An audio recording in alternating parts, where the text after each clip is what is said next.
Hi friends, నా videos కానీ మీకు నచ్చినట్టయితే please like and subscribe my channel. ఈరోజు నిండు నూరేళ్ల సావాసం సీరియల్లోని బాగి వాళ్ళ నాన్న సీమంతం చేస్తానని చెప్పినా సరే అమర్ ఒప్పుకోకపోవడంతో బాధగా ఉంటుంది.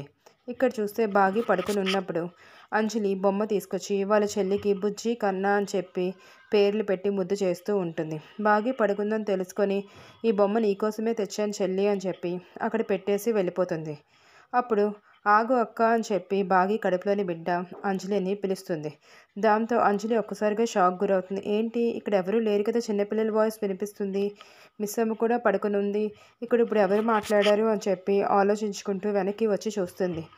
తనకి అప్పుడు డౌట్ వస్తుంది, కడుపులో ఉన్న బేబీ తనతో మాట్లాడిందేమో అని చెప్పి ఆశ్చర్యపోతూ బాగిని చూస్తూ ఉండిపోతుంది.